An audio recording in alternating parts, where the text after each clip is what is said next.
የዛሬው ባለ ታሪካችን በህይወት ኑረት መካከል ትላንትና ወዶ ፈቅዶ ወዳ ፈቅዳው ከተጋቡት ሚስቱ ጋር ጎጆ ቀልሰው ልጆች ወልደው መኖር ከጀመሩ በኋላ ቃል በቃል ያሉኝን ነገር ልንገርህ። እቺ ልጅ ልቧ ሸፍቷል እና ጥበብ ተጠቀም ያሉኝ። ታዲያ ሀብት ንብረት ሲመጣ ቤታቸው ሰላም ያጣል። ምን ተፈጠረ? እሷም ባህሪዋ እየተቀየረ መጣ። ምናምን እንደፈለገች ማምሸት ምናምን መኪና ይዞ ወጥቶ ምናምን በፈለገችው ሰዓት መግባት፣ ልጆችን ኬር አለማድረግ። እልፍ ብሎም ደግሞ የንስሐ አባት ይሰበስብና ጉዳዩን በተመለከተ በእርቅ እንዲፈታ የበኩሉን ጥረት ያደርጋል። የንስሐ አባት ናቸው ያሉት ቄስ አንዳች ነገር ሹክ ይሉታል። ጥበብ ተጠቀም ምናምን ሲሉኝ እኔ ምንም ጥበብ የማውቀው ጥበብ የለም ምናምን ሲሉኝ አይ ቆይ እንደዚህ ያለ ነገር አለ ምናምን አሉ። ምን ምናምን ስላቸው ችግር የለውም ምናምን አሉና ጓደኛቸው ጋር ደወሉ። ቄሱ ጥበብ ይበሉት እንጂ ነገሩ ድግምት ቢጤ እንደሆነ ጨርሶ አልተረዳም ነበር። የኋላ አድርግ የተባለውን ያደርጋል።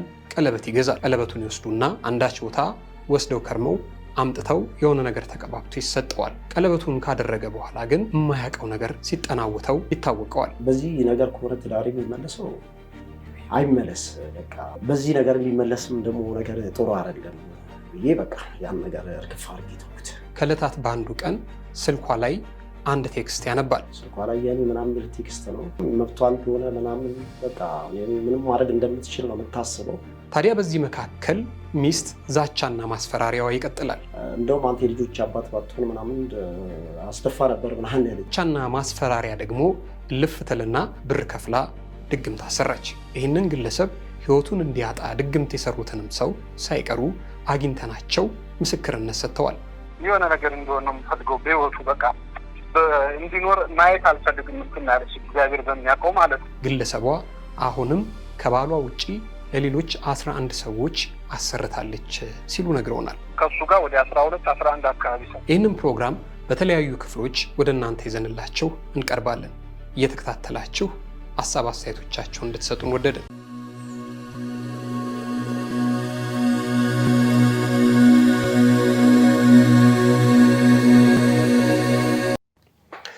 እሺ፣ እንዴት ነህ? ሰላም። እንኳን ደህና መጣህ። እንኳን ደህና ቆየህ። ስለመጣህ በጣም እናመሰግናለን። እንተዋወቅ እስኪ። አሸናፊ ጫን ይባላል። መልካም። ዛሬ ጊዜ ሚዲያ ስቱዲዮ ምንድነው እግር የጣለህ? ምን ገጠመህ? ያው በትዳር አለመስማማት ምክንያት በተፈጠረ ነገር።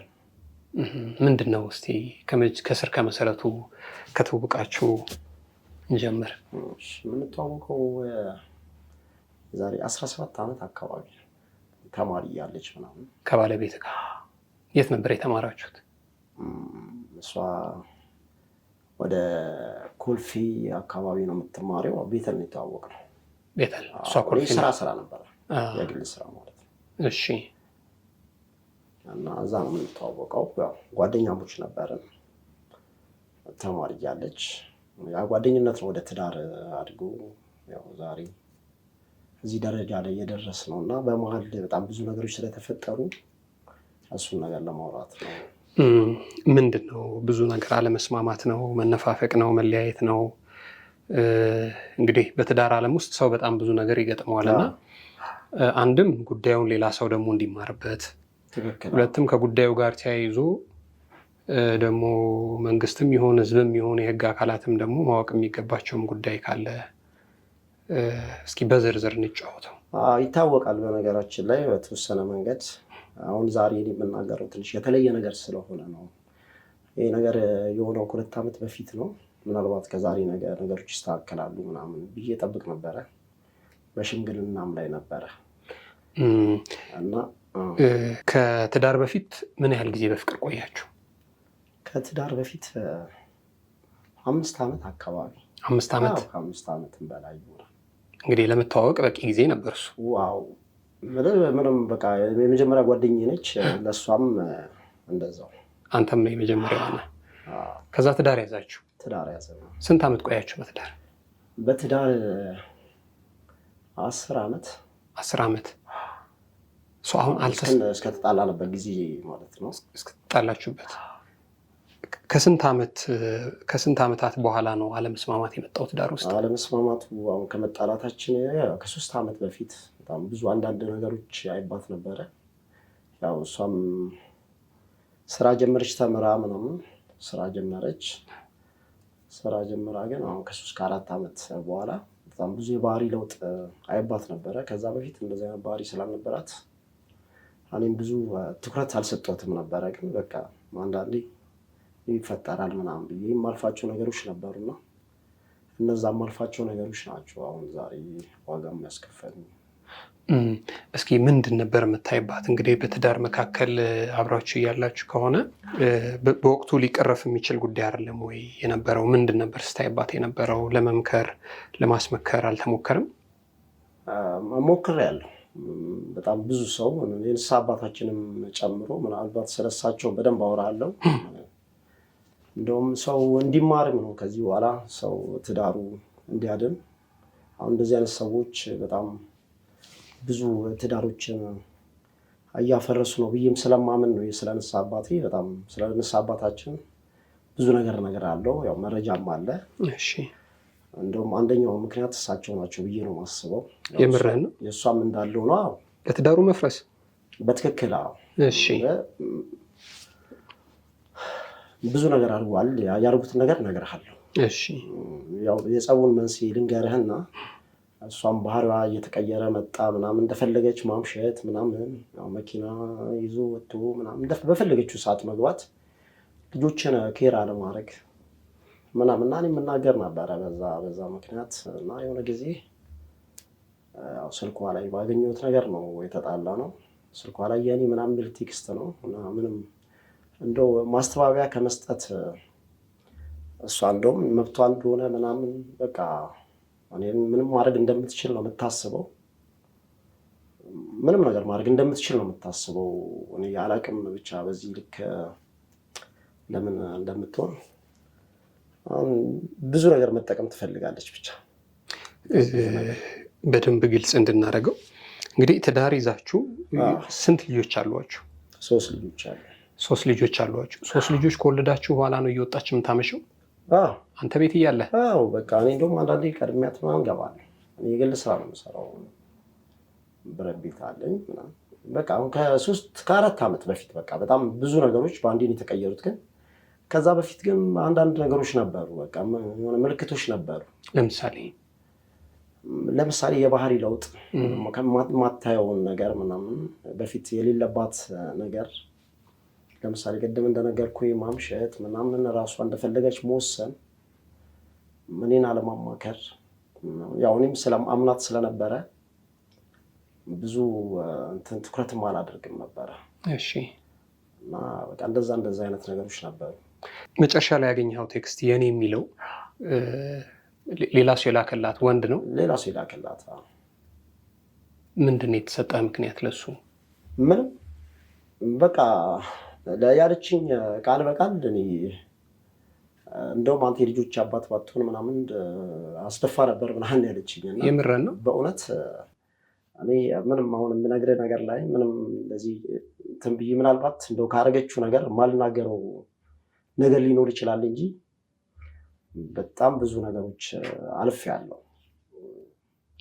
የጸቡ መንስኤ ያ ነው እንጂ ቃል በቃል የልጆች አባት ባትሆን አንተ በትክክል እና በጣም ከባድ ነበረ በዛ ሰዓት ስሜቱ ምናምን ያው ተጣላን ትንሽ እኔም በጣም ተናድጄ ስለነበረ መጥቻት ብዙ ነገር ተፈጠረ። ከዛ በኋላ ያው እንትን ገባ የንስሐ አባት። እሺ አጎቶቿ መጡ ምናምን በቃ ሽምግልና ተቀመጡ። በተአምር አለች በቃ። ከዛ በኋላ ነው እንግዲህ ያው ከዚህ ከንስሐ አባቱ ጋር የሚያዝ ነገር የምነግርህ። እሳቸው በጣም ብዙ ለሽማግሌ አስቸገረች እና ቃል በቃል ያሉኝን ነገር ልንገርህ። እቺ ልጅ ልቧ ሸፍቷል እና ጥበብ ተጠቀምን ያሉኝ እና በጣም በቃ ከሽምግልናው በኋላ ነው። ሽምግልናው ካለቀ በኋላ መኪና ይዘን እሷ አጎቶቿን ልሸኝ ሄደች።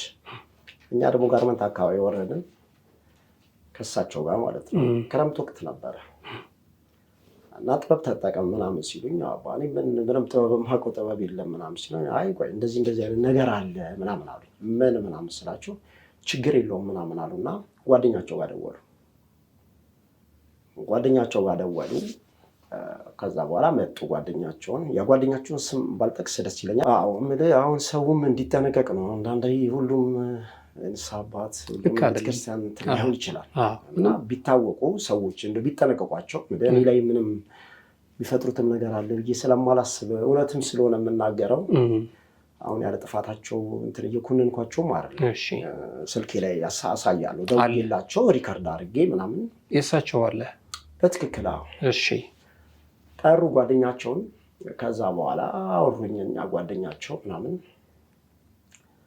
ከዛ በቃ ምሳ እየበላን እናወራ ነው። የሚገርመህ ቀለበት ይዘና ምናምን አሉ። የዛም ቀን ቀለበት ይዘና ምናምን አሉኝ። በሁለተኛው ቀን ቀለበት ገዛውና ደወልኩ እናገኘኋቸው ሰውየው ማለት ነው። እና እንደዚህ ያደረኩት ትዳርን ማዳን ትፈልጋለህ አሉኝ። ይቅርታ ትዳርን ማዳን የምትፈልግ ከሆነ ልጆችን ማሳደግ የምትፈልግ ከሆነ እቺ ልጅ ልቧ ሸፍቷል። እቺ ልጅ ልትይዛት የምትችለው ከሽምግልናም በላይ ስለሆነ እኛ ምንም ማድረግ ስለማንችል እንግዲህ ቄስ ናቸው ምናምን ንስሐ አባት ብለህ ታምናለህ። እኔ አምኛቸዋለሁ። እና ያው ቀለል ያለ ነገር ነው። ምንም እኔ መጥፎ ነገር ቢሆን እንደዚህ እንትን አልልም ምናምን አሉኝ። ብቻ ምንኳቸው ግዛ አሉኝ። ያው ገዛው ምናምን እኚህ ሰው እያገናኙኝ ቀለበቱን ሰጧቸው ማለት ነው ለሰውዬው ለጓደኛቸው። እሺ ቀለበቱን ከ3 ቀን በኋላ ይዘው ሊመጡ እና የሆነ ነገር ውስጥ ነክረውታል። ዘይት ውስጥ ምናምን አድርገው ምናምን ይዞ ሊመጡ ደወሉልኝ። አገኘኋቸው። ከዛ ቀለበት ነው አልኩት። ከዛ በኋላ በቃ እኔም ሰላም አልነበረኝም እውነት ለመናገር። ከዛ በኋላ ያው ይመለሳል ያልኩት ትዳር ምናምን በቃ በጣም እኔም ከቤተ ክርስቲያን በጣም እየራኩ በጣም እያሳፈረኝ ያደረኩት ነገር መጣው ማለት ነው። በጣም ይቅርታና በግልጽ እንዲህ ነው ብለው ነግረውሃል? የሚያደርጉት ነገር ያው ትዳርን መመለስ ከፈለክን ያሉኝ እኮ ትዳርን መመለስ ከፈለክ ነገር ወደ ትዳርን ሊመልስልህ የእሷንም ቀልብ ያለችበትን ነገር ሊያስተካክል ይችላል ምናምን ያለ እንጂ ምን እንደሚሰሩበት አልነገሩም። በፍጹም እና እንደውም በጣም ሌላም ብዙ ትዕዛዞች አዞ የነበረ ግን በጣም በቃ ትንሽ የሚከብድ ምናምን አሁን ሪከርድም ሳረጋቸው በትክክል አድርግ ያንን ነገር አላረክም ምናምን ያሉኝ። ግን እንዲህ ማድረግም አልፈለግኩም። ለምን እንደውም አልደወልክልኝም ሲጠፋ እኔ የተሻለ ማድረጌ ተጠነበር ሰርቼ ምናምን ሰሞኑን አቀብሌ በቃ ሌላ ገዝተህ ምናምን አሉኝ። እሺ ምናምን አልኳቸው። በቃ እንገናኛለን ምናምን ብለህ ተለያየን እና ፈጣሪ በሚያውቀው እኔ ልጆቼን እርሶ ስለጠፍ እንደው ምን ሆንክ እንኳን አይሉኝም ያለሁበትን ነገር እያወቁ ምናምን ብሎ እኔ እንደ አባት ነው እንትን ያልኩት። ያ ካጠፋሁ ይቅርታ አድርጉልኝ። እኔ ቤት ነው የምውለውም አባ አንድ ቀን መጥተውም ጸበል ይረጩልኛል። እውነት ችግር የለውም። ስለዚህማ እኔ እኮ የሰው ልጅ እኮ አብሮ እግዚአብሔር ከፈቀደ ካልፈቀደ አብሮ አይኖር ብዬ ግጹም ነግሬያለሁኝ። የዚህን ያክል ተለያዩ ማለት ሰው ሞተ ማለት አለ። እግዚአብሔር ከፈቀደ ማንም ሰው ቢለያይ መልሶ ይገናኛል ብዬ ይህችን ነገር ነግሬያለሁኝ። እኔ አባቴ ካለ ልጅ እላለሁኝ። እኔ ከዛ ነው በቃ እኔ ለዛ ነው እስካሁን ያደረኩትን በቃ አኩርፍ ነው በቃ ነገር አለ።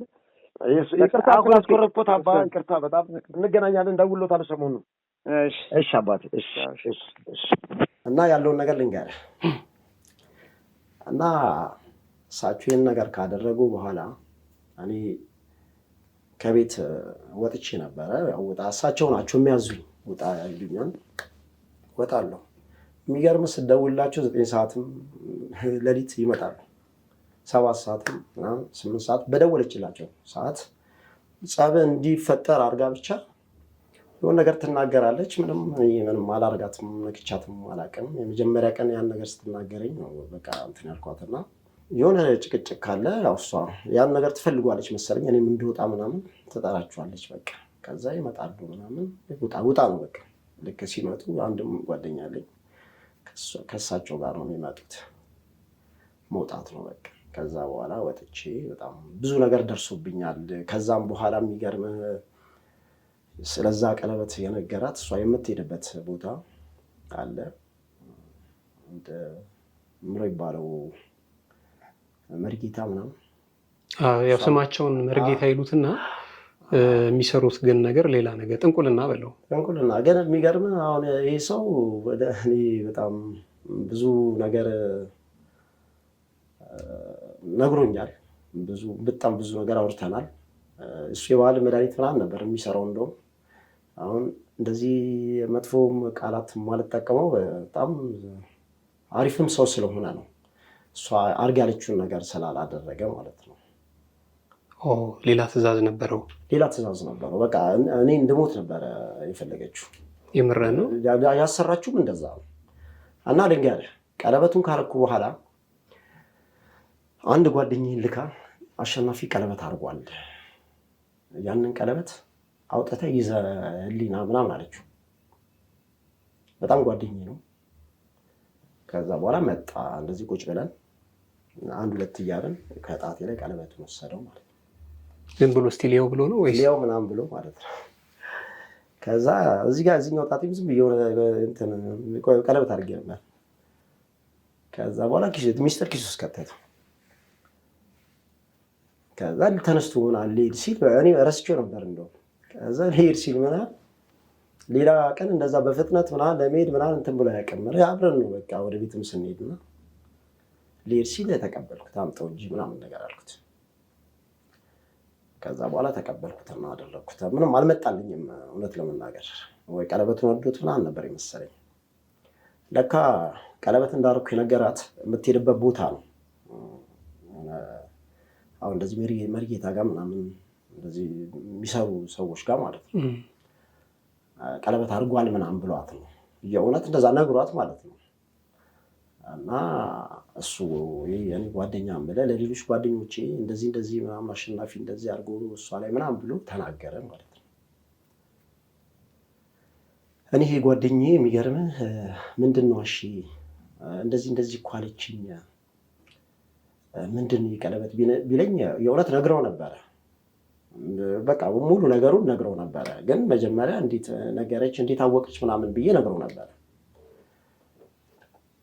ከዛ በኋላ ጓደኞቼን ከሱ ጋር ተጣልተን ነበረ። ያው ጓደኞቼ የተሰበሰቡ ምናምን ለማስታረቅ ያለውን ነገር ነገርኩት። እኔ ግን እንዴት አወቅሽ እንዴት ማን ነገረሽ ምናምን ነበረ የምላት። እኔ ያኔ በቃ ማን እንደነገራት ምናምን የሆነ የተረዳሁት ነገር አለ። ከዛ በኋላ በጣም ብዙ ነገሮች እኔም ሆንኩኝ። በጣም በቃ መታመን ምናምን መረበሽ ያን ነገር ስላደረኩ ማለት ነው። እና በጣም ተጨነኩኝ። እና የጓደኛዬን ባለቤት ጠርቻት እዚህ አርሴማ አለች ቤተክርስቲያን፣ እዛው ስጃት ደውዬ እንደዚህ የሰጡኝ ሰውዬ ጋር ማለት ነው እሷን እያሰማሁ ላውድ ላይ አድርጌ ያው እሷ በጣም ስለምቀርባት በቃ ስሜ በቃ በጣም እንትን እንዲል አልፈለግኩም። በቃ ስሜ እንዲጠፋም አልፈልግም። ከዛ በኋላ ቄሱ እንትኑ ጋር ደውዬ ማነው የሰጡኝ ሰውዬ ቄሱ ጓደኛ ጋር ማለት ነው መምህር እንደዚህ ጠፍቶብኛል እና ስላቸው ለመጣል ፈልጌ ነው እንደዛ ያልኳቸው። በቃ ቤተክርስቲያን ማያስኬድ ከሆነ ምናምን በጣም የሚረብሽ ከሆነ እኔ ያደረኩት ለሌላ ነገር ቀለል አድርጌ ምናምን፣ ግን ምንም ኮንፊደንስ ነው የሚያሳጣ በቃ ያደረኩት ነገር ማለት ነው። እኔ ለምን እንደሆነ ሁሉ በቃ አላውቅም፣ ይረብሽ ነበር። ከዛ ለምንድን ነው ሲጠፋ ያልነገርከኝ ምናምን፣ ይሄ ነገር እኮ በጣም ከባድ ነው፣ ስራውን አይረሳም፣ ለምን ችላ አልክ፣ እንደጠፋ ለምን አልነገርከኝም፣ ሌላ ቀለበት ገዝተህ ለምን አልሰጠኝም ምናምን አሉኝ። ከዛ ያላወቅኩ በቃ ጠፋብኝ ምናምን ነገር አልኳቸው። ከዛ በህል እንግዲህ ሌላ ቀለበት ገዛና አምጣሉ። እሺ ምናምን ነገር አልኳቸው። ያው እሳቸው ጋር ብዙ ክፉ ደግ አትነጋገርም። ያ ቀለበትም በቃ ከእጄ ላይ ወድቆ ጠፋ። ለምን በቃ ጠፋ። እኔ ቤት ምን ውስጥ እንደገባም አላውቅም። ጥንቃቄው እንትን አለብህ ወሰደብህ። እና አሁን የት አካባቢ ነው የተከራየኸው? ወደ ጀሙ። ለምን አልደወልክም? ወዲያውስ እንደጠፋ ያውቀው። እኔ በቃ ምን ላድርግ መምህር፣ በቃ ተጨንቄ እኮ ነው። ተጽዕኖችን እኮ ያስቀራቸዋል። እንደው አልመስለን እያለ መቼም እንትን ሲላል አንድ ጊዜ ነገሮቹ እንደ እሳት አልተያዙ እንትን እያሰብን ነው እንጂ ነገሩን እኮ አይረሳም። እቃው ስራውን አይረሳም እና አንተ ሲጠፋብህ ወዲያው እኮ ብታሳውቀኝ መልሼ እንደውም አሸሽዬም ሰርቼ መስጠት እችል ነበር። እኔ በቃ ተጨነቅኩኝ። በእጄ ላይ ምንም ነገር አልነበረም። በቃ እርሱንም ዝም ብዬ በባዶ ማልፋት ሆነብኝና አይ አይደለም እኮ የምታሰባቸው መጀመሪያ ምን የደረስክበት አድራሻውም ጠፍቶብኛል። አሁን አንተ በጣም አጥፍታለህ። አንተ እንዳለ ወዲያውኑ አሁንም ቢሆን እቃውን ግዛና ወይ ነገ ወይ በሚመች ቀን አቀብለኝ። እሺ መምህር እደውላለሁ። ወጣን ከሷ ጋር በቃ ያለውን ነገር አሳውቂያት ስንወጣ የሆነ ገደል አለ ከአርሴማ ሁለቱንም ቀለበቶች ነው እዛ ውስጥ አልኳቸው። በቃ በዚህ ነገር ከሆነ ትዳር የሚመለሰው አይመለስ። በቃ በዚህ ነገር የሚመለስም ደግሞ ነገር ጥሩ አይደለም ብዬ በቃ ያን ነገር እርግፍ አድርጌ ተውኩት። አሁን ይህን ነገር እንትን ካለ በኋላ ማስረጃ ነገር ፈለግኩኝና ቄሱ ዝም ብለህ የሆነ መረጃ ሳትይዝ ከቄሱ ጋር ባሳላወራ ምናምን ቢሆን ሰውም ላያምን ይችላል፣ እሳቸውም ደግሞ ሊክዱ ይችላሉ። እና ከእህቴ ጋር ሆነን ነው እንደውም ሪከርድ አደረኳቸው ሁሉንም ነገር። እንደውም አባ እንደዚህ አስደርገውኝ እንደዚህ ቀለበት አርግ ብለውኝ እኔ እሱን አምኜ በጣም ብዙ ነገር ውስጥ ገብቼ ምናምን ስላቸው አርግ የተባልከውን ነገር በትክክል ስላላረክ ነው እንጂ ይሰራል ነበር ምናምን አሉኝ። እና ከዛ በኋላ በጣም ታመምኩኝ። ያው ጸበል ሄድኩኝ ማለት ነው። ጸበል ዘብር ነበር ሄድኩት። እዛ በጣም ታምሜ የሆነ እስከ መጪው ማለት ነው። በአጋጣሚ ከእህቴ ጋር ነበር ሄድኩት። እሷ ያለውን ነገር እሷ ልጅ እንደውም የነገረችኝ ጣቃማን ሄድም ነበርኩኝ።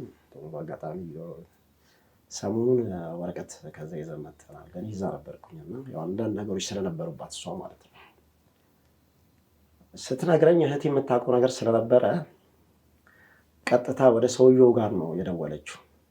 መሪጌታው ጋር ወይስ የክርስትና የንስሐ አባት? ቄሱ ጋር አይደለም። ቄሱ እሳቸው እዚህ ናቸው።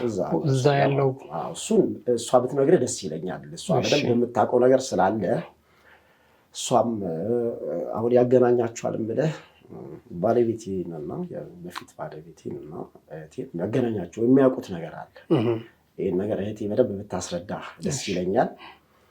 ከዛ በኋላ በጣም ብዙ ነገር ሆኛለሁ ነው በቃ እንደዚህ በቃላት መግለጽ የማልችለውን በጣም ብዙ ነገር ሆኛለሁ።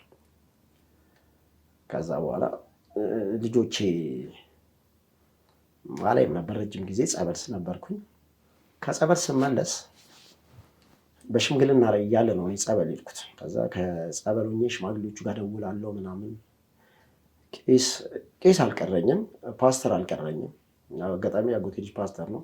በቃ በጓደኞቼ ምናምን በጣም ብዙ ጊዜ ማስጠይቃታለሁ፣ አስለምኛታለሁ እና በጣም የሚገርም ነገር ንብረት ታሸሽ ነበር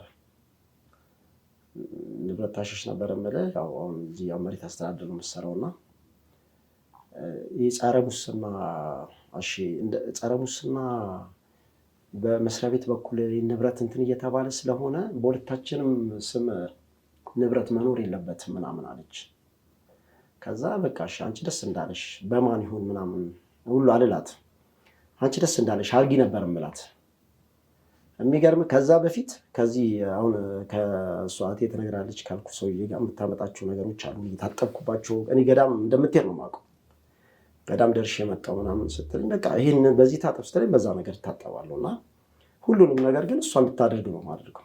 እንደዚህ ላድርግ እሺ። እንደውም የሆነ ጊዜ መጠየቅም አልፈልግም ነበር፣ ምንም ነገር አልጠይቃትም ነበረ።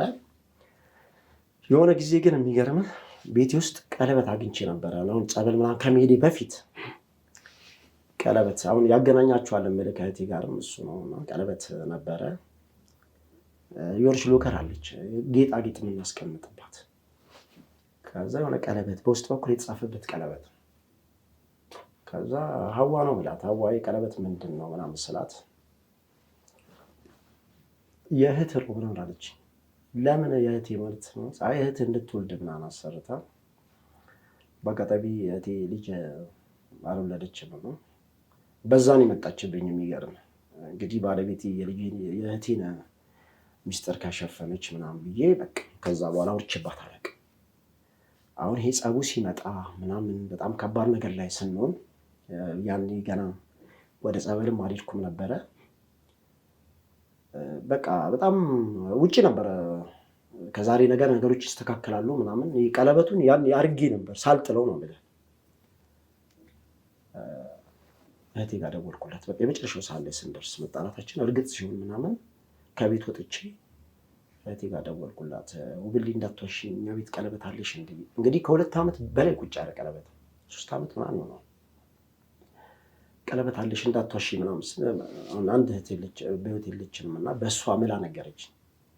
ቀጥታ ያኔ እንግዲህ ውጭ ነኝ ብያለሁ። ቀጥታ ገባው ቤት ማለት ቤት ሄድኩኝ። ሙሉ ቁልፎች ቀያይራለች። የመኝታ ቤት ቁልፍ ተቀይሯል። መግባት ማለት ከዛ ገንጥዬ ነው የገባሁት። ከዛ የቁም ሳጥን ቁልፍም ተቀይሯል ምናምን እሱንም ገነጠልኩት። ስለማውቀው ሉከሩ አልቀየረችውም ፓስዋርዱን ያው ቁልፍ ስለቀየረች ገብቼ ያንን ቀለበት እና ሌላ ዳይመንድ ነበር የገዛላት። ሁለቱንም ይዤ ወጣሁ ማለት ነው። ምናልባት ያንን ዳይመንድ ባላወጣ ኖሮ ስለዛኛው ቀለበት ላትናገር ትችላለች ብዬ ስላሰብኩ ነው። ከዛ በኋላ ንስሐ አባታችን ደወሉና አሸናፊ ዳይመንድ ወስደሃል ምናምን ነገር አሉኝ። አዎ ወስጃለሁ። እንዴት እንደዚህ ታደርጋለህ? ሽምግልና ላይ ምናምን ሆኖ ሽምግልናው እኮ ምንም በቃ እሳቸው ራሱ ምንም አያወሯትም። ማንንም አሰማው። እኔ ነኝ እየተጎዳው ያለሁት። ረጅም ጊዜ ሆኖ እግሯ ላይ እንግዲህ ወድቀዋል። የሚገርም ኬስ አሁን እግር ላይ ወድቆ ምናምን አስበው እና እሳቸውም ተናግሯል። በቃ ይህን ነገር ካላርክ አይሳካም ብሎኛል። እኔ ደግሞ ያን ነገር አሁን በእውነት ዛሬ አድርጌው ነገ ነገሮች የሚስተካከሉ ስለመሰለኝ ነው እንጂ አሁን እንደዚህ አይነት ነገርም መሆኑን ባቅ አላደርግም። ከዛ በኋላ መድኃኒዓለም ቀጠርኳቸው እና ያለውን ነገር በደንብ ነገርኳቸው። አባዬ ቀለበት ቤቴ ነበረ ከ2-3 ዓመት በላይ የእህት ነው ብላኛለች። ያው እህቴ የእሱ አይደለም። የእህቴ ቢሆን እዛው እህቴ ጋር ነበር የሚሆነው እና የእህቴ እንዳልሆነ ስላወቅኩ ይህንን ቀለበት ላወጣ ስገባ ነው ዳይመንዱን የወሰድኩት። ዳይመንዱ ደግሞ እኔ ነኝ የገዛሁት። የትም እንደሚሸጥም አታውቅም። የ3ኛ ልጅ ስትወልድ ነው የገዛሁላት። ሰርፕራይዝ ነው እንጂ አሁን ዳይመንዱ የት የተገዛው ምናምን ብትላት እኔ ጋር ሪሲቱን በእሷ ስም አሰርቼ ምናምን ነው እንትን ያልኩት እና ዳይመንዱን ያወጣሁት ባላወጣው ስለዚህኛው ቀለበት ስለማትናገር ነው ምናምን አልኳቸው። ከዛ በኋላ በቃ እሷም ዳይመንድ ወሰደብኝ ያለችው እንጂ ቀለበት አይደለም። አዎ በጣም ይገርም። እንግዲህ የተጻፈበት ምንም ትርጉም የማይሰጥ ነገር ነው። ይሄ በቃ የበተት ቃል ነው። የእውነት ነው ማለት እኔ የሚቆጨኝ እሱ መጣሊ ነው። ሌላውን በቃ ልጣል። እሱም ባልጥለው ግን በጣም ደስ ይለኝ ነበረ። ከዛ በኋላ በቃ በጣም ብዙ ከሳቸው ጋርም እሳቸውን እንድጠራጠርም የሚያደርገኝ ነገር በጣም ብዙ ተፈጠረ። የእሷ ስም እዚህ ጋር ተጽፎበታል የእሷ መሆኑን በመላወቅ ምናምን አሉኝ ማለት ነው። ከዛ እንደውም ተጨቃጭቀናል በዚህ ጉዳይ ከሳቸው ጋር። እንዴ ሰው በስሙ እኮ አይደለም ያጽፈው፣ እንዴት እንደዚህ ይላሉ? ከኔና ከሷ ውጭ ማን አለ? ሌሎች ልጆች ናቸው። ያንን ቁም ሳጥንም የሚከፍተው ከኔና ከሷ ውጭ ማንም የለምና ከዛ በኋላ ግን ሰውየው እኔ ጸበል ከሄድኩ በኋላ እኔ ከታመምኩ በኋላ ሽምግልናውንም ትተው ለእኛም ሳይናገሩ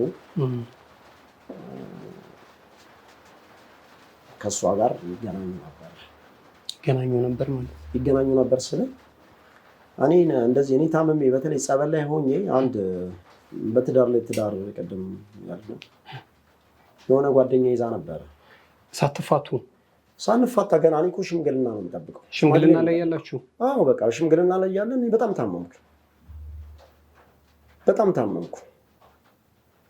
ከዛ በኋላ ጸበል ነበርኩ ረጅም ጊዜ። እንደውም ታመም የሆኑ የማይታወቁ ሰዎች ከአንድም 2-3 ትልክብኝ ነበረ። ህጋዊ ያልሆኑ ሰዎች ማለት ነው። ምን ማለት መጥተው ምንድን ነው የሚሉ? በአጋጣሚ አላገኙኝም። የሚገርመው ያው ግቢ በጥብጠው ምናምን ሄዳሉ። ኮንዶሚኒየም ነበር የተከራየሁት። አንዳንዴ ደግሞ ያው እንደዚህ አያቸዋለሁ ምናምን ያው ከጓደኞቼ ጋርም ሆኜ ይከታተላሉ ምናምን። እግዚአብሔር ደግሞ አንዳንዴ ያው በጣም ይጠብቀኛል። ምንድን የህግ አካላት ናቸው ወይስ ዝም ብሎ? የህግ አካላትማ ዝም ብሎ መጥቶ እንደዚህ እንትን አይልም። መጥሪያ ነው የሚያመጣልህ፣ ወይ ክስ ነው ወይ እሷ መጥሪያ ትሰጣለች ምናምን፣ ሄደህ ታወራለህ። የማይታወቁ ሰዎች በቃ የምልህ አሁን እሷ እንደዚህ ነው ምናምን ማለቱ ሊከብደኛል። የሚደረገው ነገር በጣም ከባድ ነው። እግዚአብሔር የእውነት ባያወጣኝ እኔ እዚህ ጋር ቁጭ ብዬ ማውራበትም ጊዜ አልነበረም። እግዚአብሔር ረድቶኛል በጣም ብዙ ነገርና በዛ ምክንያት ከአንድም 2-3 እንደዚህ አይነት ነገሮች ሲፈጠሩ በቃ ተነስቼ ጸበል ሲሄዱ የሆነ ነገር ስትላቸው በቃ ምክንያት ሁሌ ማለት ነው። መጨረሻ ላይ ያው ለካ ከሰው ጋር ትኖር ነበረ። ከሰው ጋር አሁን ከታሰረው ልጅ ጋር ማለት ነው። አንተ ላይ ደርባ ከነበረው ቤት ውስጥ ትኖር ነበር። ልጆችን ይዛ ማለት ነው። አባታችን በሉት ምናምን ብላ በጣም ልጆችን የምትጫናቸው ነበረ። እሺ። እና እነሱም በቃ እኛ አባዬ የወለደንን ብቻ ነው አባታችን የምንለው፣ እንዴት ማየ እንደዚህ ትይናለሽ ምናምን ይላሉ። እና የሚገርምህ አለቀ ቤት ነበረን። ካለቀ በኋላ እኔ በቃ ጨርሼ ነው የወጣሁት። ይሄ ነገር የተፈጠረው ቤቱ ሊያልቅ ትንሽ ሲቀረው። ቤት እየሰራችሁ ነበር? እኔ ነበርኩ ሰራ የነበረው። እዛ ያሉም ሰዎች ያውቃሉ፣ ሰራተኞችም ሳሰራቸው የነበሩ ሰዎችም በደንብ ያውቃሉ። ብዙ ነገር ነበርን ብቻ። ስለዚህ ፋይናንሻሊ ደህና ነበራችሁ? አዎ። እኔ አሁን እንደው ገንዘብ ከየት አመጣ ነኝ እንደዚህ ማድረገው ምናምን መተለም ከሆነ ደግሞ አካውንቶቼ ነው ወደ 10 በላይ አካውንቶች አሉኝ። እነሱ ማየት ይቻላል። በወቅቱ የነበሩትን ትራንዛክሽኖች ማለት ነው። ስራ ትሰራ ነበር? በትክክል። አዎ። ምን ነበር የምትሰራው አንተ? የግል ስራ ነው የምሰራው። ብረት ቤት ነበረኝ። ብረት ቤት ነው? እሺ። እና እኔ ከልጅነት ጀምሮ ነው ስራ የጀመርኩት። ሳንቲም ከልጅነት ጀምሮ ነበር ማግኘው። እና እንደውም እዚህ ክፍለ ከተማ ከመግባቱ በፊትም እናቴ ጋር ሄዳ በቃ እኔ ከሰራተኞቼ ጋር የምበላው የምጠጣው። ዘመዶቼ ናቸው፣ የአጎቶቼ ልጆች ናቸው በብዛት። አብረን ነው የምንበላው የምንጠጣው ምናምንና እናቴን አምጥታ እንደውም የሆነ ጊዜ የኔን ወንድሞቼን ከስራ ቦታ አስባራቸዋለች። በቃ ገንዘብ በጣም እያጠፋ ነው ምናምን ብላ፣ ከዛ በቃ እሷ ራስሽ ተቀበይ ምናምን ብላት እህቴ ማነው እናቴ ቢሮ ነገር እንትን ብዬላት ገንዘብ እሷ ትቀበል ነበር። ከዛ በኋላ ያው የምትማረው ትምህርት ነበር። እሱ ስጨርስ ገባች በጸሐፊነት ምናምን። ከዛ በኋላ እድገት አግኝታ ያው የራሷንም ነገሮች ምናምን ትማረች ጀመረች። እሺ፣ ወደ ቀደመ ጉዳያችን እንመለስ። እሺ። እና እዛ ቤት እኔ ስለማውቀው እኔ እንደመጣው መረጃው አላት። በቃ ስልኬንም ትጠልፋ ነበረ ምናምን እያንዳንዷ ነገር። እኔ እንደገና ደግሞ ሌላም መረጃ የሚሰጣት የሆነ ጓደኛ አለኝ። ኢቨን ሰዎቹ ሲመጡ የመጀመሪያ ቀን እኔ ኮንዶሚኒየም እያለው የጠቆማት የኔ ጓደኛ ነው የጠቆመው የነዛን ሰዎች ማለት ነው። ያው ከዛ አላወኩም ይቅርታ ምናምን ብሎ ድጋሚም ከሱ ጋር ታርቀናል ምናምን። ግን ሁል ጊዜ ያው በሱ በኩልም መረጃ ታገኛለች። በጓደኛም ታሰልልህ ነበር ነው? በትክክል። በጣም ነው የሚገርመኝ። እሺ። እና ከዛ አሁን ጨረስ ነው ካልኩ ቤት ወጣች። ስለማውቀው ፍራቻ ማለት ነው።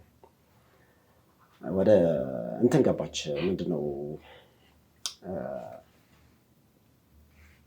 ቱሉ ዲምቱ ገብርኤል አካባቢ ግራውንድ ፕላሷን ምናምን እዛ ገባች። ይኖራሉ። እኔ ደግሞ አላውቅም። በቃ ልጆቼን ማየት ስፈልግ ይመጣሉ ልጆቼ እኔ ጋር። ልጆቼ ምንም ነገር አልጠይቃቸውም። በቃ ምንም በቃ መጠየቅም ስለማልፈልግ ማለት ነው። እና እዛ እያለች ነው እንግዲህ ያው አብራ አግብታ ምናምን ስለምትኖር እኔ የማውቀው ቤት ምናምን መኖር አትፈልግም። እና በዛ መሀል እያሉ ነው እንግዲህ ከዚህ ልጅ ጋር ምን እንደተፈጠረ አላውቅም። አብረው ባሏ ሚስቴ ነች። ያው ሄጄ ነበር እስር ቤትም አግኝቼዋለሁ። ብዙ ነገር አውርተናል። ፍርድ ቤት ነው ያገኘኝ እኔም ማለት ነው። አሁን ታስሯል። ፍርድ ቤት ነው ያገኘኝ። በእህቱ በኩል ያስጠራኝ። አስጠርቶ ነው እዛ ቤት አብራችሁ የሰራችሁበት ቤት የሰራኸው ቤት ውስጥ የምትኖር ከሆነ እሱን ይዛ ሊመጣብኝ ይችላል ብላ ስላሰበች ወጣ ተከራየች ቱሉ ዲምቱ። ከዛ ከሱ ጋር መኖር ጀመረች። የእናንተ 80 ግን አልተቀደደም። እንደውም ቤት ነው የተከራየው። እዚህ እናንተ 80 አልተቀደደም። ልጆች ታዲያ የት ነው የሚመጡት? የተከራየው ኮንዶሚኒየም ጋር አረ ልጆቼ ትንንሾች ናቸው። ከእሷ ጋር ነው የሚኖሩት ነው እንዴ? አይ የት ነው መጥተው የሚያዩህ? መኪና አለ ሹፌር፣ እሱ ነው ይዟቸው ይመጣል። ሹፌር እንደውም ቀጥሮ ምናምን። እኔ አሁን የሚመስለኝ ባለን ነገር በፊትም እኔ መጨረሻ ላይ እንደውም እኔ አሁን አካውንቴን ማየት ይቻላል፣ ምንም ሳንቲምም የለውም። በወንድሜ ስም የገዛሁት መኪና ነበረ። እሱንም የሆነ ጊዜ ገንዘብ ለዚህ ያስፈልገናል ምናምን ስትል መኪና ይሸጠና ገንዘቡ በቃ ይገባል። እኔ ያስገባ በዚህ ሰው አስገባ ምናምን ስትለኝ አስገባለሁ። ምንድን ነው ስላት የሆነ መሬት እንደዚህ አግኝተን እየጨረስን ነው ትለኛለች። እኔ ወይ የት ነው ይሄ መሬት ምናምን አልልም፣ ምንም አልጠይቅም። እንደውም መጨረሻ ላይ አሁን ከተጣላን በቃ ፍቺው ሊደርስ ምናምን ይፍን ተፋተን ምናምን፣ ግን ከቤት አልወጣሁም። በቃ ሽምግልና ላይ ያለ ማለት ነው። አንድ መኪና ነበረች ወደዚህ ምልባት ስራ የምሰራባትና ከአንድ ከቪትሷ በኋላ ማለት ነው ተጣልተን፣ እንደውም አጉቷ ምን ሆነ ነው ገና ሽምግልና ላይ ያለውን ነገር ለምን ሳታማናት? እኔ እንደዚህ አይነት ነገር ይፈጠራል ብዬም አላስብም ነበር። እና ያው እንግዲህ አመጣጣችንም ምንም ነገር ሳይኖር ነው በጣም ብዙ ነገር አሳልፈ ዛሬ እዚህ ላይ ደርሰ። በገንዘብ ሰው ምንም ሳይኖረ ኖረ ሰው ባይኖረው ይሻላል ብዬ ነው ማስበው። እና ገንዘብ ነው ያፋታም ብዬ ነው ማስበው። ሀብቱ ሲመጣ ነው በቃ ሰላም። ገንዘቡ ሲመጣ በቃ እኔ ደግሞ ብዙም እንደዚህ የገንዘብ ሰውም አይደለሁም። ነገ እንደዚህ ሊፈጠርብኝ ይችላል ምናምን ብዬ ማስብ ሰው ብሆን ኖሮ ሁሉንም ነገር ስታደርግ ቆም ብዬ ምናምን አስብ ነበረ። ምናልባት ደግሞ እንዳላስብ የሚያደርገኝ የምታደርጋቸው ነገሮች ነው። እሺ ከዛ ምን አለ አስጠርቶ? እሱ ከመንገሪ በፊት የሚገርም ይኖሩ ነበረ በደንብ አብረው።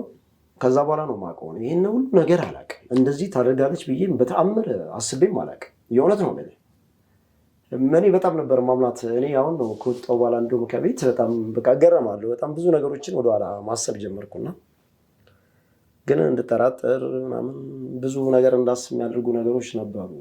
ያው ያኔ ምንም ስለማላቅ ነው። እና አንዳንዴ እዚህ ቦታ ላይ ሆነ ወደኋላ ታስባለህ።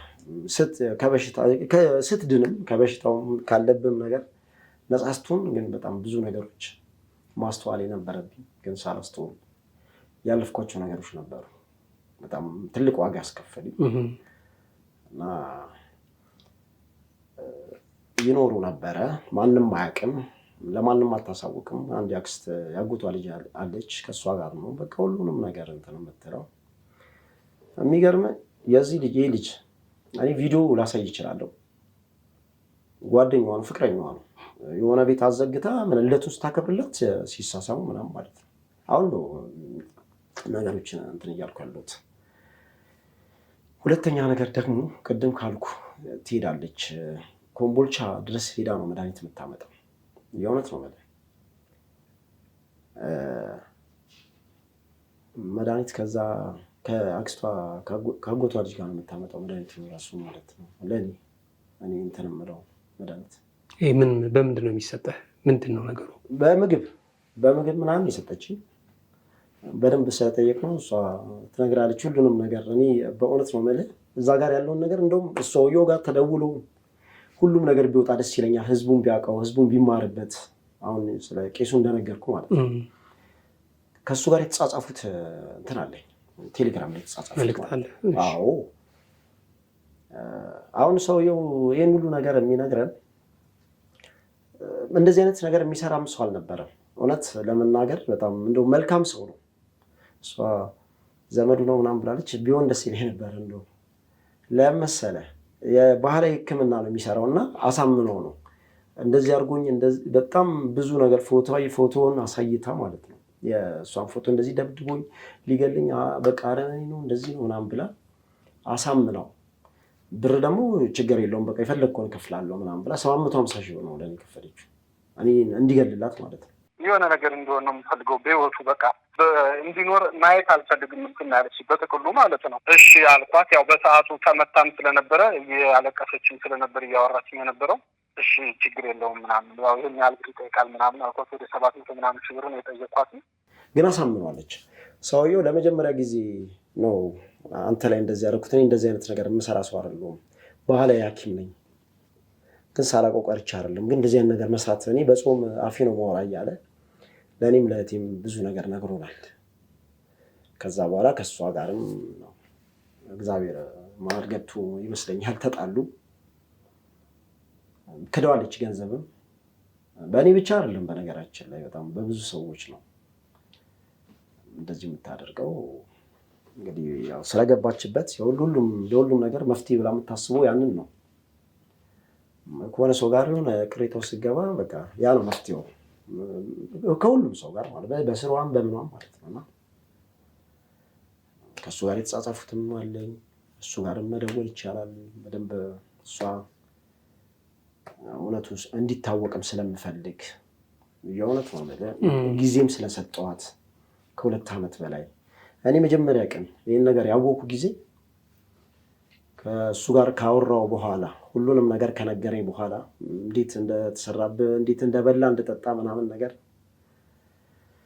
ካወኩ በኋላ ቴሌግራም ላይ ላኩላት። ከእሱ ጋር የሚያወራነውን ሪከርድ አድርጌ ምናምን የት ሄዳ እንደምትቀበል መድኃኒቱን እሱ የት እንዳለ ምናምን ላኩላት። በወቅቱ ትንሽ ደንገጥ አለች ምናምን። አሁን እግዚአብሔር እንግዲህ ለምን መመለስ እንዳልፈለገች አላውቅም እንጂ በቂ የሆነ ጊዜ ሰጥቻታለሁ። ቀጠለች በዛው ስራ በዛው በቃ ምንም አይመጣብኝም። አሁን ደግሞ ትንሽ የሆነ ስልጣን ነገር ሰጥቷታል መሰለኝ። በቃ እንደፈለገች ነው የምትሆነው። ያው ገንዘቡም ስላለ ምንም ነገር ማድረግ የምትችል ነው የሚመስላት። እዚህ ጋር ባዕድ አምልኮ አለ፣ ገንዘቡ አለ እና ሁሉንም ነገር በቃ በዛ ነው እና በጣም ብዙ መረጃዎች አሉ ከልጁ ጋር። እንደገና ደግሞ አብረው ሲኖሩ ውክልና ሰጥቷት ሙሉ ንብረቱን የምታንቀሳቅሰው እሷ ነበረች። ከየትኛው ልጅ አግብታ ከነበረ? አዎ ባሏ ነው ካልኩ ማለት ነው።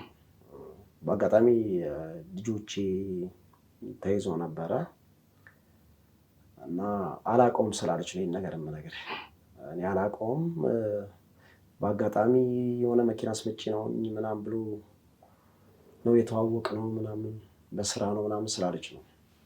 ግን አይደለም በስራ አይደለም፣ አብረው ይኖሩ ነበር በቃ ተጋብተው ምናምን እና ይህን ነገር ደግሞ የበለጠ እሷ በደንብ ታውቃለች፣ ትነግራለች። ከዛ በኋላ ነው በቃ ልጆቼ ላይ ያ ነገር ተፈጠረ። ምንድን ነው የተፈጠረው? 5 ቀን አልነበሩም ልጆቼን ይዘህ ሂድ ብለው መሰለኝ። እንግዲህ መሀላቸውም እንደተፈጠረ አላውቅም።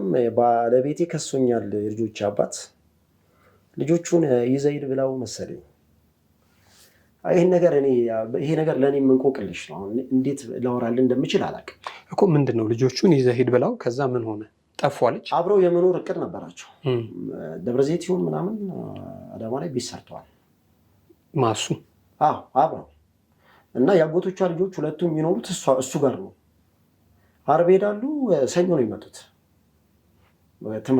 ከትምህርት በኋላ ልጆቼም እሷም ሄደው ቅዳሜ እሑድን አሳልፈው እሑድ ይመጣሉ። በቃ እሱ ቤት ማለት ነው። የአጎቶቿ ሁለቱ ልጆች የሚኖሩት እሱ ቤት ነው። ቤት የላቸውም ምናምን እንደዚህ ነው ምናምን ብላው ማለት ነው። እንዲህ 7 ክፍል ቤት እያለ ታዲያ ለምን ይጉላላሉ ምናምን ብሎ የቤተሰቦቿን ምናምን ሰብስቦ ያኖር ነበረ። እና አሁን እዚህ ጋር የተፈጠረውን ነገር ለእኔም በጣም ግራ የሚያጋባ ነገር ነው። እሷ ያለችው ሌላ፣ እኛ ጋር ደግሞ ያለው ነገር ሌላ ነው። ምናልባት እሷ ራሷንም ለማዳን አስባ ሊሆን ይችላል፣ ከተጠያቂነትም እንትን ለማለት ስለመዳን። እኛ ጋር ያለው ግን መረጃ ፈጽሞ በቃ ተቃራኒ ነው። ምክንያቱም አብሯት ሲኖር የነበረ ሰው ነው። አሁን ቪዲዮን ባሳይ ሲሳሳሙ ልደቱን ስታከብርለት አዘግታ ቤት ምናምን ጓደኛም አለቻት አንድ ትልቅ ሴትዮ ከእሷ ጋር እንደገና ደግሞ ከሱ ከአጎቱ ከአክስቱ ልጅ ጋር ማለት ነው አብረው ነው የታሰሩት። እና ህጉም መረጃ የሚፈልግ ከሆነ እኛ ጋር ያለው በጣም ብዙ መረጃ አለ። እሷ እንዳለችው እንዳልሆነ የሚጠቁሙ ማስረጃዎች አሉ። እና አሁን ልጆቼ ከ5 ቀን በኋላ ነው ብቻ አሁን እዛ ጋር አሁን እገታ ነው ማለትም አልችልም። በቃ ነውም ብዬ አላምንም። እኔ አሁን ከሆነ ጊዜ በኋላ እጅ ላይ የገቡ መረጃዎች አሉ። ባታቅ ምናምን ነው ትላለህ። እኔ መጀመሪያ ቀን በቃ ልጆቼ ጠፍተዋል ተብሎ እዛ የተከራየችው ቤት ይሁን ምናምን አላውቅም። እዛ ቦታ ላይ እየጠየቅኩ ነው የሄድኩት።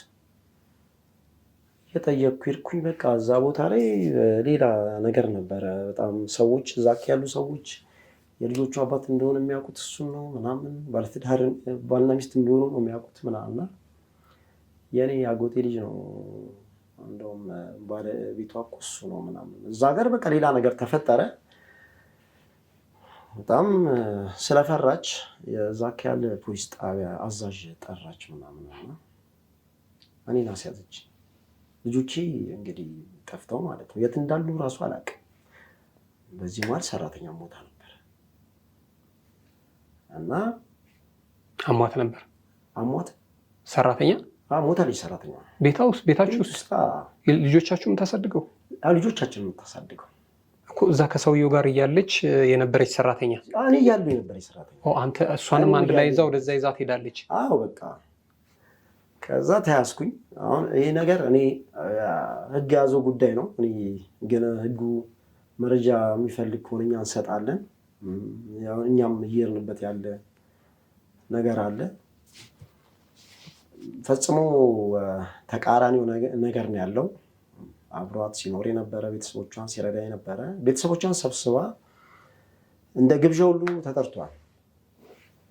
ጠርቷቸው ተሰብስበው ምናምን በቃ ያው አስተዋውቋለች። እኔ እዛ ቦታ ላይ ሲሄድ የሰማሁት ነገር አለ። የነገረኝም በቃ ተረጋጋ፣ የእሷ ባሏ አብሯት ሲኖር የነበር ሰው ነገር ያደረገው፣ ልጆቹ ምንም ነገር አይሆኑም ነው። ልጆቹን ይዞ ሄደው ባል የተባለው ሰውዬ ነው። ሶስቱ ማገት ፈልጎ ነው። እኔ እገታ ነው ምን አለ መሰለህ፣ እና እገታ አብሮ ሲኖር የነበረ ሰው ልጆችን አግቶ አይወስድም። ምናልባት እንደው የሆነ የማትግባባበት ነገር ካለ ምናምን አላውቅም። እኔ እገታ ነው ብዬ የማላስብበት ምክንያት ምን መሰለህ፣ ገንዘብ ፈልጎ ነው ሰው የሚያግተው አይደለ?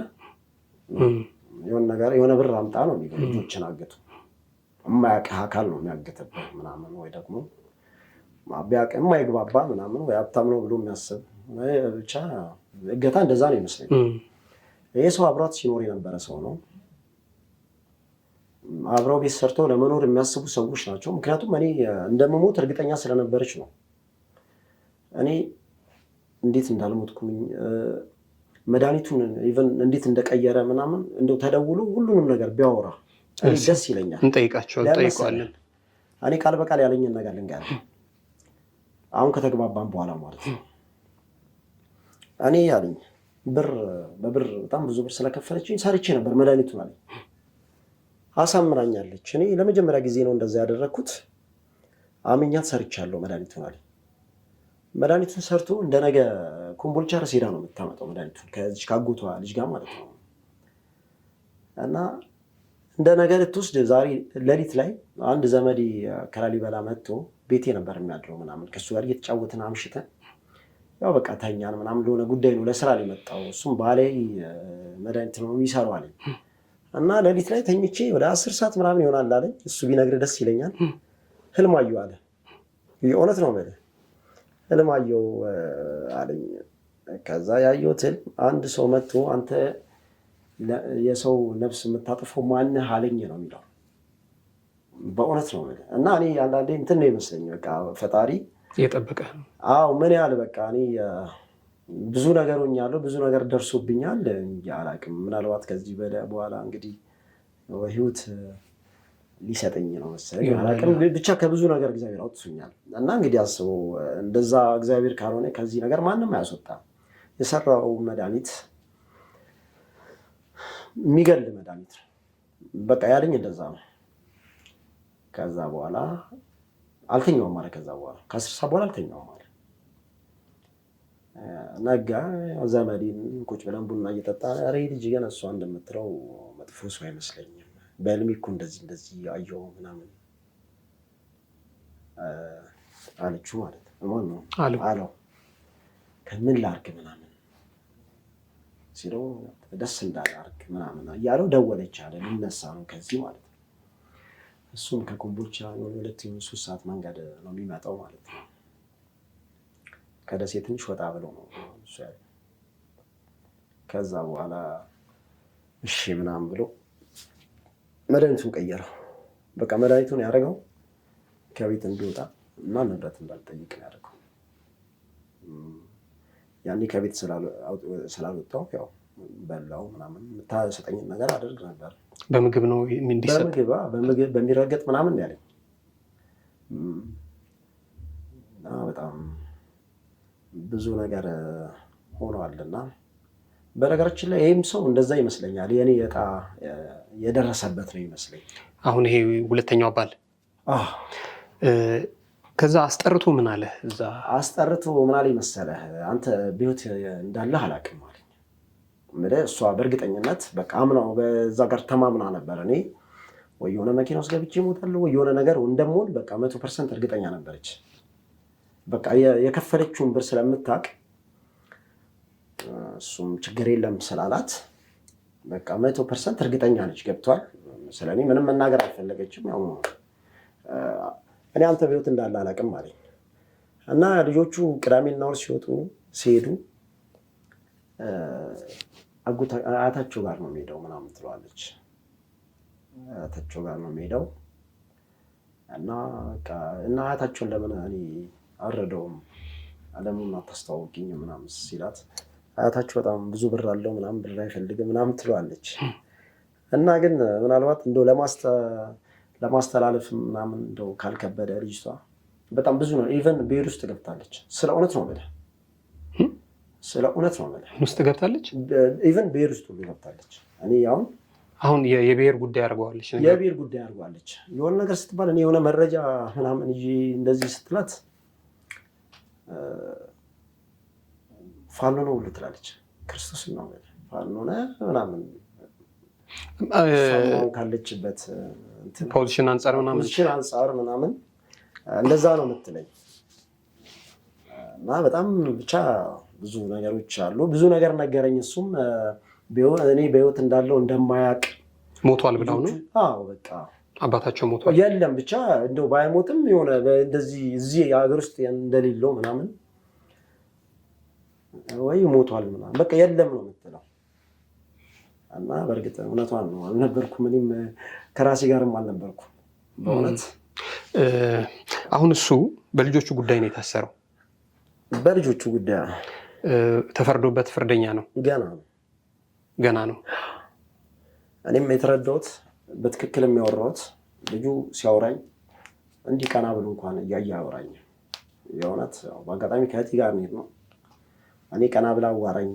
እግዚአብሔር ነው ልጆቼን የመለሰልኝ። እግዚአብሔር ነው በጣም ከመጥፎ ነገር ያዳናቸው። እግዚአብሔር ነው።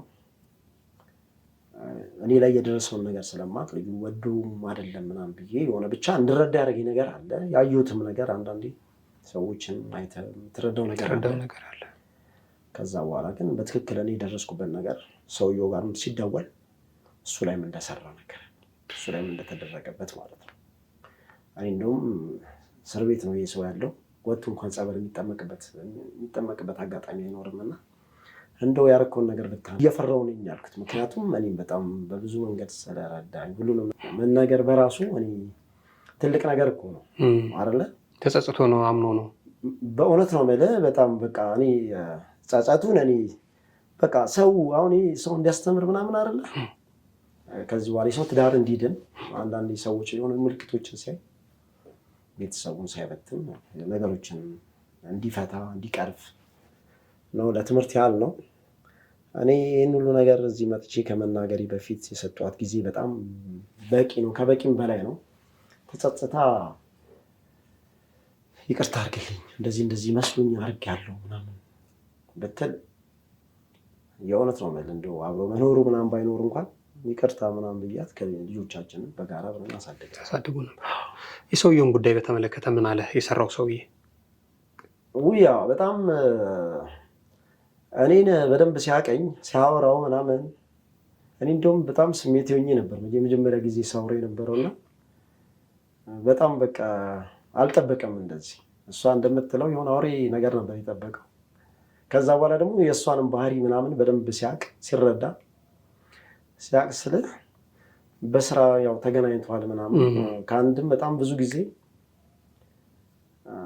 ቃሏን የማትጠብቅ የሆነ ገንዘብ የምትወድ አይነት ሰው እንደሆነች ምናምን ሲያውቅ እንደውም እኔም ጸበል ላይ ያው ሁሉ ነገር እንትን ካልኩ በኋላ ሊዋሽም አልፈለገም። በቃ አድርጌያለሁ ያለ አድርጌያለሁ፣ አመኛት በጣም ብዙ ነገር አድርጌያለሁ።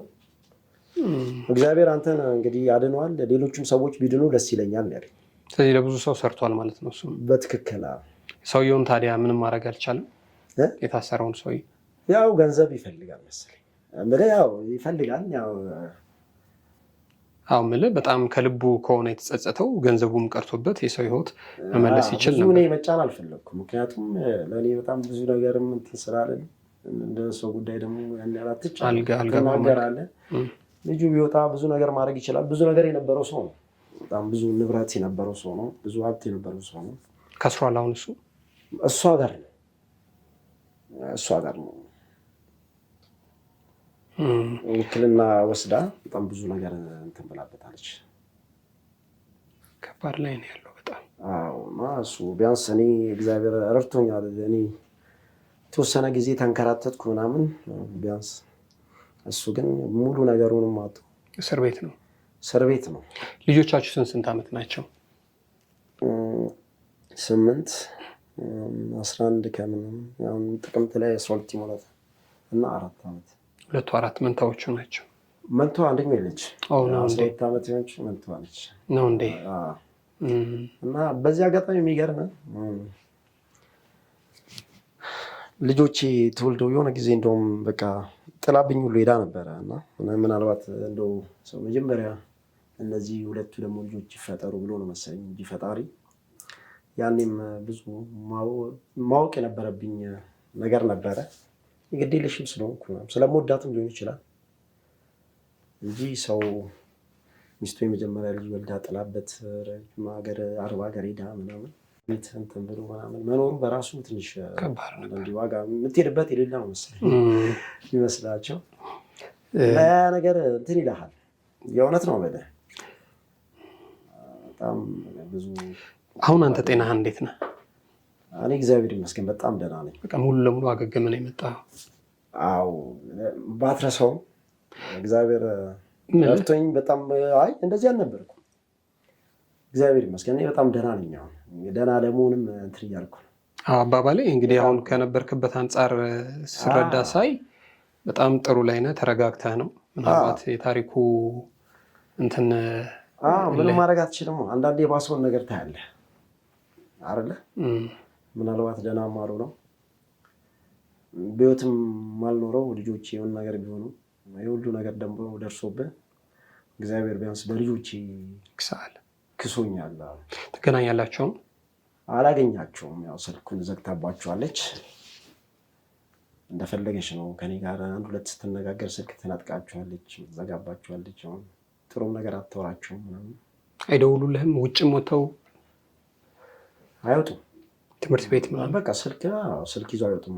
ትንሾች ናቸው እና ያው እንግዲህ መጀመሪያ የሚቀድመውን ላስቀድም ብዬ ነው። ልጆቼ መቼም ቢሆን አገኛቸዋለሁ። ምልህ በፍርድ ቤት ተወስኖም በዚህ ቀንም ተብሎ ይወሰናል። ይወሰናል።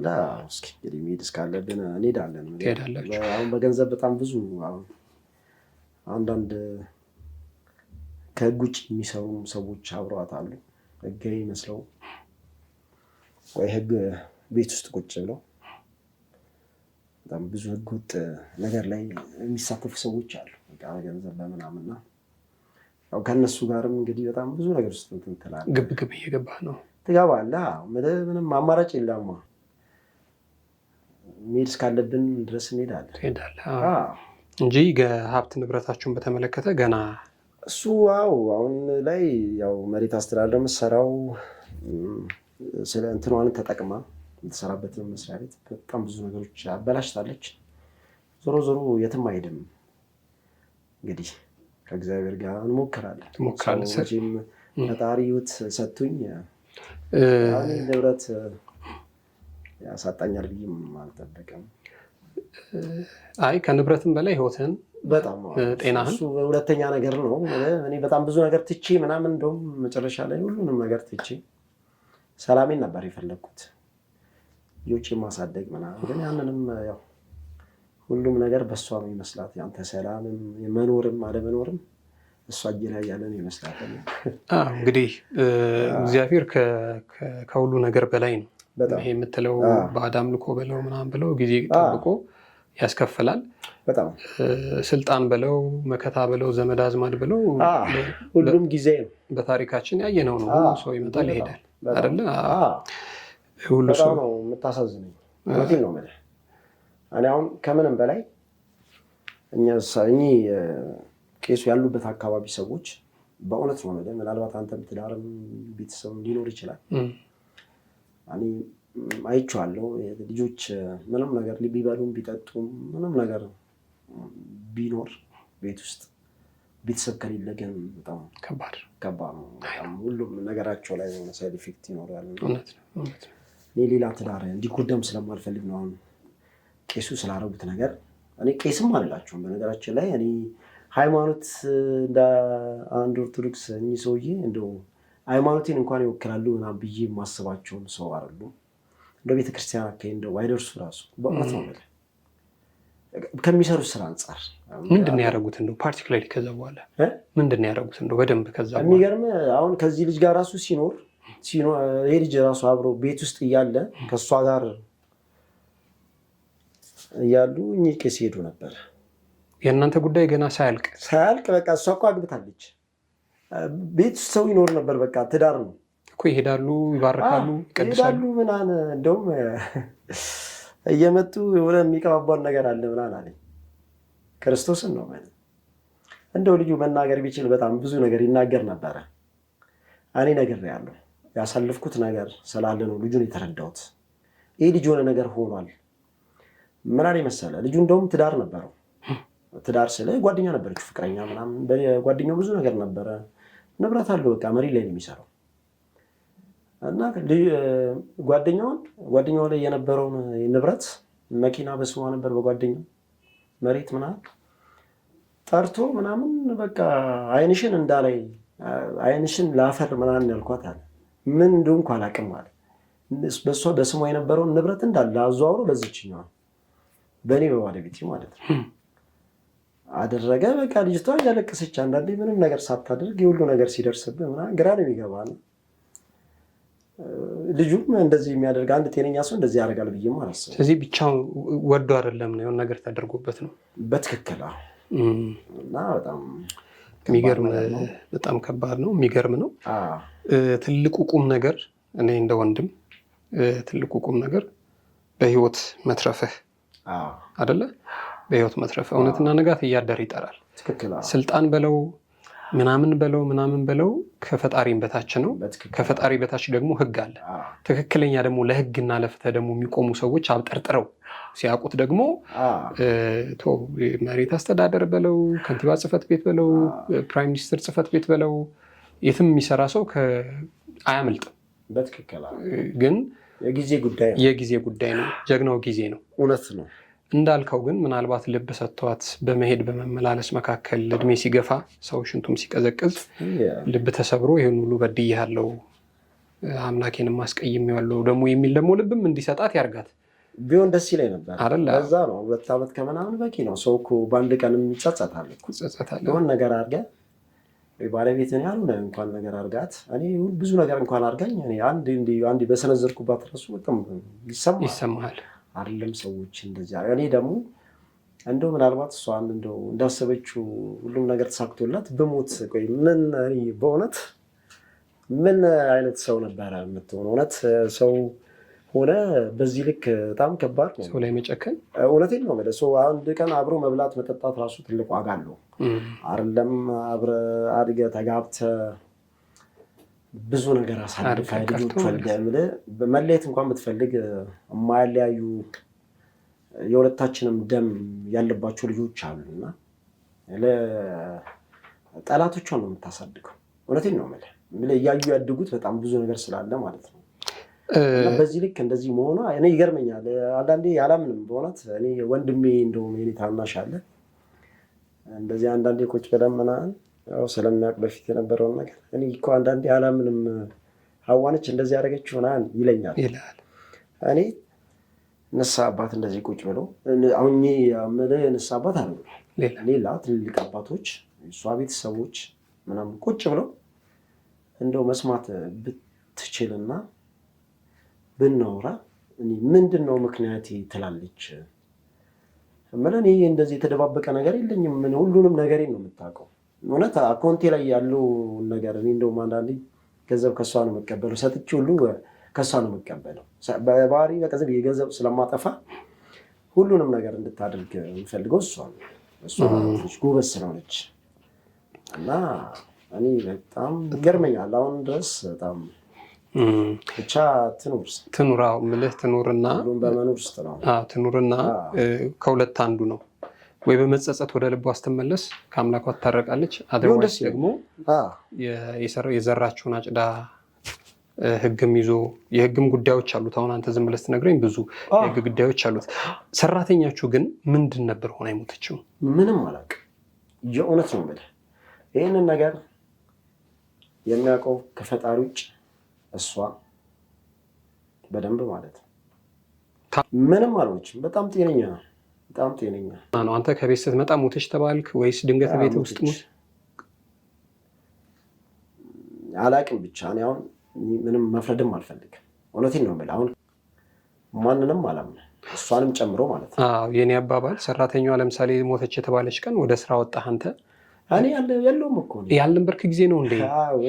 እዚህኛው ሰውዬ ቤት እያለች እኔ ከጸበል መልስ ሁሉ ነገር ከሆንኩ በኋላ እኮ ነው መሞቷን ከማን ጋር እንደምንኖር ምናምን አላውቅም እኮ። ኢቨን ሰራተኛዋም አንዳንዴ ልጆችን ታገናኘኛለች ምናምንና ያው በፊት እኔም እያለሁ በደንብ ስለምታውቅ ብዙ የምታውቀው ነገር ይኖራል። ገባኝ። ስለዚህ አንተ ወደ ጸበል ስትገባ ሰራተኛዋንም ነው ይዛ ሄደችው እሱ ቤት። ስለዚህ አንተ ጸበል እያለ የጨረስነው ቤት ነበረ ያኛው ቤት። ኦኬ ከዛ ቤት ነው እዛ ያው እኔ ስለማውቀው ከዛ በኋላ የሚገርም እዛ ነበረች። ያን ስለማውቀው እዚህ ገብርኤል አካባቢ ገባች። ከገብርኤል አካባቢ በፊት እንደውም በሽምግልና ሽማግሌ ቄስ ምናምን ድጋሚ ደግሞ ሰብስቤ ጸበልም ስመጣ ከሽማግሌዎች ጋር ምናምን ወረቀት አስወጥታለች እኔ ላይ ማለት ነው። አጠገቧ እንዳልደርስ ከተገኘው ደግሞ ያው ለህይወት ያስጊ ነው እንደዚህ ያደርገኛል ምናምን ብላ ያው የውሸት ነው በቃ ሁሉም ነገር በቃ ዝም ብላ እሷ እንደፈለገች ነው። እሷም በነፃነት መኖር ነው የምትፈልገው። እዛ ጋር የወደደችው የሆነ አካል አለ። እኔን ደግሞ በጣም ረጅም ጊዜም ስለሆነ ምናምን ወጥቶ አብቅቷል መሰለኝ ወጥቶላል። ደግሞ በእንደዚህ አይነት መልኩ ባይሆን ደስ ይለኝ ነበረ። መብቷ ነው። በሰላም እኮ መለየት ትልቅ ነገር ነው። በእውነት ነው መኖር ይቻላል። እንደፈለገችው ና መኖር ትችል ነበረ። አሁንም ሊጣዋን ነች። አሁንማ በጣም ከባድ ነው። አላውቅም ብቻ የሆነ ሰው እንዳለ ምናምን ሰማለሁ። አሁንም እንዳለ ከባድ ሁኔታ ነው ያሳለፍከው። ስራ ስሻ አሁን ስራ ጀመርክ? አልጀመርኩም። ማቴሪያሎች እቃዎች የምትሰራባቸው ምናምን አሉ። አንዳንዶቹ ይበላሻሉ። ያው ጊዜው ምናምን ይበላሹ ምናምን አሉ። ስራ ቢመጣ ትሰራለህ? ራሱ ሞክሬ ነበር። አሁን ያው ጊዜውም ትንሽ አሁን ላይ ኮንስትራክሽን ምናምን ቀዝቀዝ ብሏል። ቢገኝ ግን ትሰራለህ? አዎ በደንብ እሰራለሁ። እሱን ነው አየህ። አንደኛ ከዚህ ጀምሮ መስራት መቻል አለብህ። በእግረ መቆም መቻል አለብህ። እግዚአብሔር ይመስገን ቤተሰቦቼ በጣም በእውነት ነው የምልህ። በዚህ አጋጣሚ እህቴ ተነስቼ እውነት እሷም እኮ ያሳደግኳቸው ስለሆኑ አለች። ለአንዳንዴ እውነት እና ጓደኞች አሉ በጣም ምርጥ ጓደኞች በእውነት አንተ በህይወት ውስጥ ብዙ ነገር ተምረሃል። የክፉ ጓደኛ ማይታል አሳልፎ የሚሰጥህን በእውነት አጎት በጣም ሰው ጓደኛ በጣም መጥፎ በቃ የሚቀየር ሰው በለው በቃ በእውነት ሰው በዚህ ልክ ደግሞ እንዲህ የሚያደርጉ ሰዎች የአንተን ቤት አፍርሰው የራሳቸውን ቤት መገንባት የሚፈልጉ ሰዎች አሉ፣ ልጆች አሉ። በጣም የምትቀርባቸው በጣም ብዙ ነገር ይሆንክላቸው ሰዎች ናቸው። ሰው ሌሎች ሰዎች በእውነት ከእንደዚህ አይነት ነገር ይጠብቃቸው። በተለይ በጣም እንደው ውስጥ ድረስ ገብቶ ምናምን እንደዚህ ቤተሰብ ከሚበትን ያው ቤተሰብ እያለው ምናምን ከእንደዚህ አይነት ሰው እግዚአብሔር በእውነት ጠላቴንም ይሰውረው። አሜን አሜን። አሜን። በጣም ነው የማመሰግነው ስለመጣ። እኔም በጣም አመሰግናለሁ። ሰው ከዚህ ታሪክ በጣም ብዙ ይማራል።